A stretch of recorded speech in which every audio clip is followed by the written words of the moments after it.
Morning and welcome to SimWorld Today, a championship aftermath version. I am Marsh, joined by our SimWorld prep guru, Maestro. Good morning, Maestro. Did you get covered in any of the non-alcoholic champagne in the celebratory night last night? I may or may not have gotten covered. I'm just saying it's alleged whatever happened, and I thank you for not holding a grudge for somehow the production door got locked the other week when everybody wasn't able to get into the studio. So I'm glad that you did not hold me accountable for that. So I appreciate you, Marsh. Of course not. Well, a big night for the Bay Area Breakers and head coach Dre Pope as they claim the Last Dance Championship over California rival Best Coast Ballers and Gino Dominguez. It's a big, massive basket from Jay Midoriya, the three-pointer with just over a minute to play. That actually maybe a little under a minute to play. That seals the game last night for the Breakers and their first championship. Maestro, your takeaways as we have a new champion in SimWorld Prep. First of all, my biggest takeaway is how strong Bay Area played. The fact that they had 7 unforced turnovers and that they managed to overcome those 7 turnovers, Marsh, in order to still maintain the lead and the win the way they did, or I should say come back, maintain the lead, and then win. The fact that the last 3 minutes and 20 something seconds of the game, watched it again, was just it was so fast moving, so back and forth. Moments happen at the right time. Bears make a inadvertent pass, then comes around, Best Coast Ballers make an inadvertent pass. But what was really big in the show up was, and I'll say this, Jay Midoriya playing all minutes, like all 32 minutes, All 32, was yeah. huge because it shows that he was not coming off the floor no matter what. And I still have to give major props to the player that you highlighted so well yesterday, and that was Ali Cortez. He did everything he could do to keep his guys in the game, and he had help. Willard Krause was right there. Arlo Cook was there. I mean, it wasn't like he was by himself, but he did everything he could. Unfortunately, at a time when he got cold and that cold streak snuck in there, he had 5 possessions in a row where he missed shots. Bay Area Breakers took advantage of that.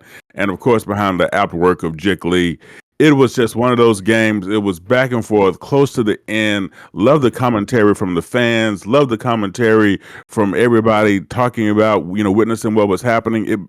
Marshall was absolutely amazing and absolutely wonderful. It was the height of what this SimWorld Prep season was, as far as I'm concerned. Well, yesterday to me was, and I said this yesterday, I said this wasn't a game that features any of the biggest names in prep basketball, right? There was no Monte Parson, no Kai Killens, no Almighty Soul. I'll tell you what, Ali Cortez, Jick Lee, and Jay Midoriya didn't look like they weren't some of the biggest names in prep basketball, because Ali Cortez, I mean, we'll start on the losing side, but he was fantastic for a second straight game. I mean, it is challenging at any level to take high volume and be efficient. And Ali Cortez took a high volume and was exceptionally efficient. I think the one knock on him, right, is his three-point shooting. That showed up last night, 2 of 9. But it is difficult at the age of 16 to take 27 shots and make 12 of them. Yeah. And to do that for Ali Cortez on back-to-back nights, it's one thing to just have a big night, right? The 31.5 rebounds, 6 assists, I think is what it was. Like, that's a SWBA stat line. I said that yesterday too. He had another SWBA stat line yesterday with his offensive scoring and his 4 assists. And he put together an incredible performance, not reflective of a 34th, I think is what he is with ESPN, ranked player. He did not look like that. He looked like a top 15 guy. He looked like a top 20 guy, as did both Jick Lee and Jay Midoriya. And I think it's an incredible... We got the type of finish that we needed, and it's a credit to Best Coast Ballers that this thing came down to a half-court heave, because you're looking at it with a minute left, and it's a 3-point, I think it was maybe a 5-point game, and some free throws, and they kept coming back. Best Coast did. To me, the takeaway was we could have finished that game, and the score could have been flipped, and I would have said, this is the right champion. Both of these teams played at a championship level, and it's a credit to Bay Area Breakers. And truthfully, it comes down to that Jay Midoriya three. That's the difference between these two teams. You get that 3-point lead, and then Best Coast can't answer it, and that's ultimately what decides this game. That's how little separated these two teams. I don't have a great takeaway of saying this player or that team is better. I thought we saw three guys that are capable of being top 20, top 15. I know Jickley's technically number 20, but top 15 guys in the country. There's very high ceilings. There's a lot of excitement around those three guys. There should be, at least. That was my takeaway. We got great prep basketball. And to our next segment, Dre Pope gets his first championship, joins the ranks of Alyssa Dodge, of Assad Drayton with the one championship in SimWorld Prep. Where do you put him? Because getting a championship, obviously, in the prep level doesn't matter too much, but it's not insignificant that Coach Dre Pope would get that championship. He draws even with most wins in prep history with Assad Drayton at 48. So what are your takeaways from Coach Dre Pope and where he stands amongst the hierarchy of SimWorld Prep coaches? Well, to not have him easily in the top three, I think would be a step, and I'll tell you why. Yes, we know Brett Lee has 71 wins. He's leading all of prep, and I get that. And you already mentioned Coach Dodge, Drees Williams. It's hard to leave out what's going on. Cannot sleep on Coach Kusa as well. But the difference, and why I say in the top three, is not only because he pulls down the championship. It's the way that his teams have consistently performed. It's the way that his teams have always managed to build around at least 1 and 1As, but yet and still he still has that team impact, and that takes a real coach to strategize yourself around not always having to lean on one particular person. If you think about all of his teams, they've never leaned, even though they've had a dominant player, they never completely leaned on that dominant player, right? And I'm also looking at the fact that his time in the league, the fact that he's gotten this far so far in such a condensed time frame, the way he's won, the time frame in which he's won, and the fact that his coaching and recruiting methods are portable. In other words, I would not have a problem saying if you move Dre Pope to any other team in SimWorld Prep, and eventually, as the rumors are saying, going to SimWorld U, his style of coaching, his style of teaching, his style of training, his style of working, his style of recruiting will all work all across the table. I think to me, there's a lot of things that go into the legacy of it. And I think that the way that Coach Brett Lee departs SimWorld Prep and Southeast Select, I think it certainly influences that. But I think there's a lot of credit needs to be given for Dre Pope for the turnaround, right? 2 seasons ago, this team goes 19-12. They have the chaos that was everything around the Trey Hyman, Sean Hyman situations. And last season it felt like a lost season. They didn't really play that well. I'm looking at their schedule or their record. It was 16-15. They didn't play that well. There was a lot of drama that just kind of hovered over this roster. And yet, at the end of it, they're making a deep run into the quarterfinals, and they lose by 5 points to a Rocky Mountain squad that goes on to lose in the championship game. And the year before that 19-12 season, they're playing well. They kind of, all of the drama fades and kind of crushes the tail end of that season as it kind of started to percolate, I think, internally before it made its way externally. All of that could have led to just a complete folding of this organization. Not that it would cease to exist, but that this isn't the type of legacy squad that we thought it was. It didn't have at least the type of elite number one type of recruits that it used to have. And then he was able to put it all together. And I think it really started with last season's run to one, where he gets them into a position, they win some basketball games, they build some momentum, and then he continues that momentum into this season with new players, with new faces. He's proven 2 things to me. One, that when the pieces are kind of falling apart, he's done an exceptional job of putting those pieces back together, finding guys that maybe aren't high on people's radar and making them into people that should be high on your radar, and also an ability to win games when it matters most. I mean, the fact that, again, last season, he's a 500 squad, they don't really impress overall. They make a deep run in the run-to-one. This season, it's a good squad. I know you were talking about it yesterday, and I know Sniper Jay talked with him about it yesterday as well. They weren't a 14-win squad like Best Coast Ballers, but they put it together in the last dance. So he's established, hey, if things are falling apart, let's stay the course. We'll find a way out of the mess. And also, when the games matter most, he's putting his guys in the right positions to win, Maestro.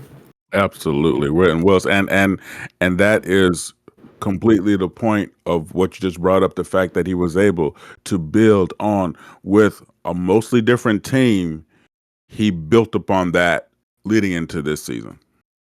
So looking into next season, this is a young squad, but there are some early commitments, and time will tell if that means reclassifications, unless you have insider information, or I'm just completely oblivious to who's coming and going.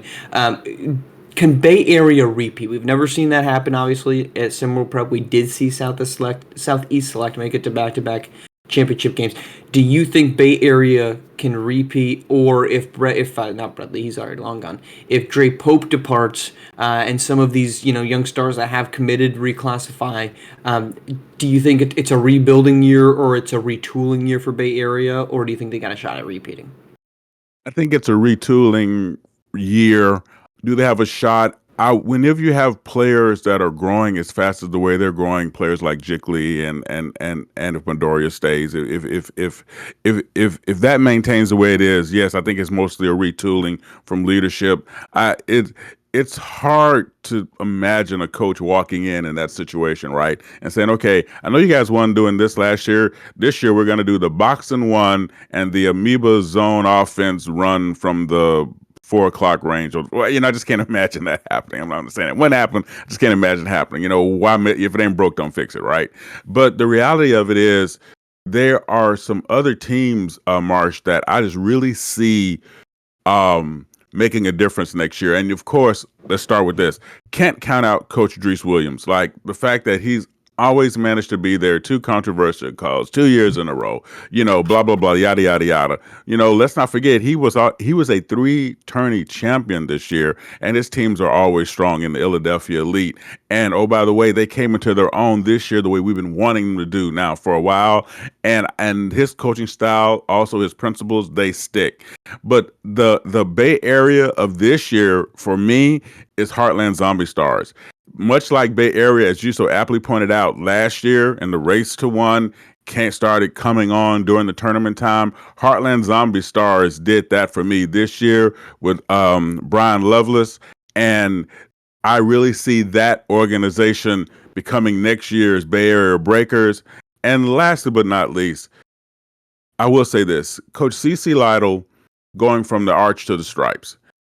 Will we finally see the Stripes team with the talent that they've always had, but this time they're going to actually produce above the line? I really think a coach like Coach CC Lytle is going to make that happen, and I really see those teams as sort of like the early marked favorites going into next season, just from a leadership standpoint, with not having necessarily, I shouldn't really say this because Coach Lytle is obviously a new coach at a new team, but he's a known quantity, if that makes sense.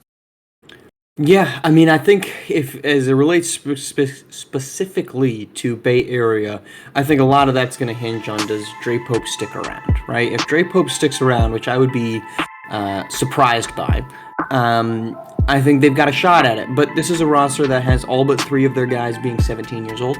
And again, Jick Lee, Jay Midoriya, Shane Jackson, I know 2 of those 3 guys have committed. Whether that means there's a reclassification that gets them into the college ranks earlier or not remains to be seen. But if you're going to be replacing potentially 10 guys on a 10-man roster, yeah, it's going to be a little challenging to repeat as champions and with a new head coach. I would be impressed if it is. To your point about, okay, who could we realistically see? I think, truthfully, the roadmap that we saw from both Best Coast and Bay Area paints the way for who could be competitive next season. Because you look at Best Coast, all but 2 of their guys are 17 years old. We talked about Bay Area, all but 3 of their guys are 17 years old. That continuity really matters in college or in non-college basketball, in prep basketball. It matters to be able to get guys that have been in the system, that kind of understand how things are going, and another year of development. So I think when you look at a rosters across SimWorld Prep, it's the ones like Gotham 5 that only have two 17-year-olds. It's rosters like Gulf Coast Lockdown, where half of that roster is going to be coming back. You mentioned Heartland Zombie Stars, your core pieces, Justin Zhang among them, Jay-Sean Hawkins, expected to return. And then there's what Lakeshore Drive, that's the one, where they have only one 17-year-old. So if they are returning guys that have been in the system, played in that, I'm not saying those are your final three of your final four, but I think that's the roadmap. Right? It's coaches that have found a way to say, look, if this is a rebuilding year, so be it.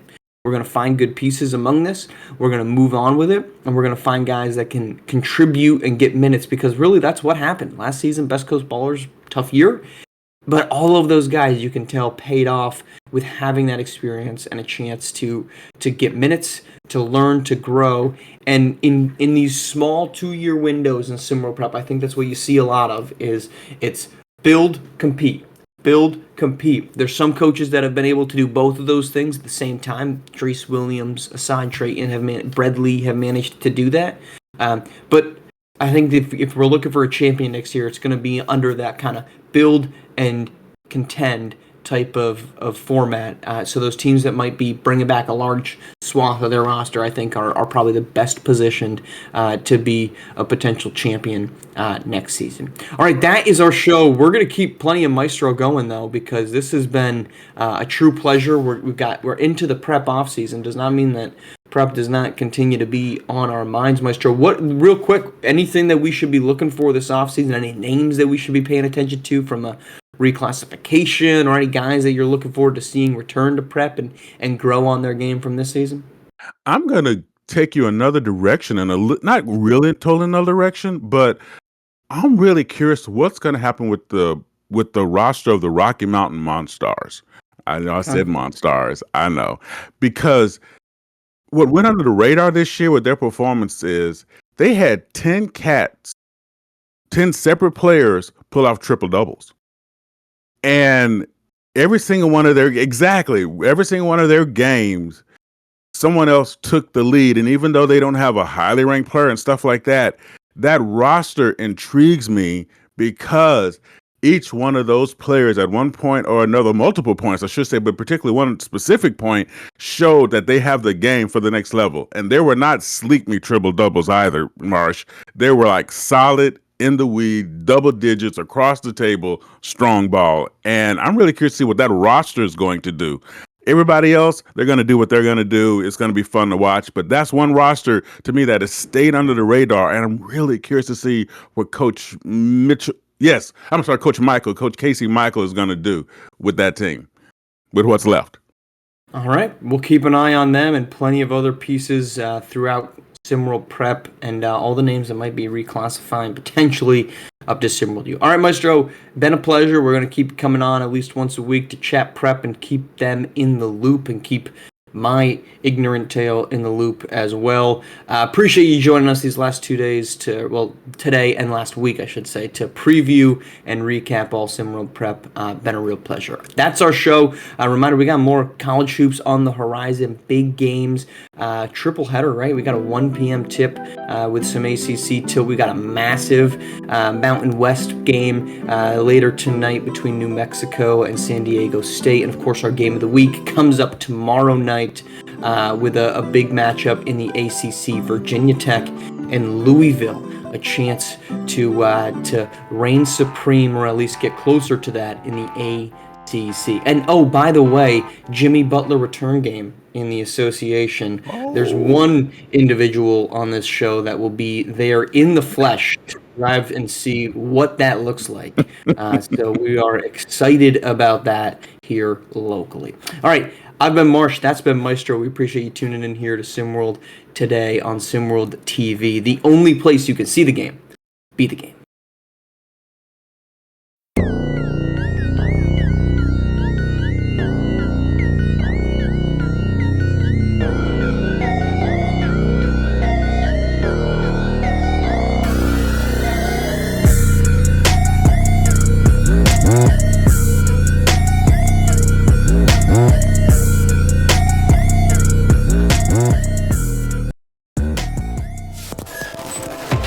This has been a presentation of SimWorld Sports.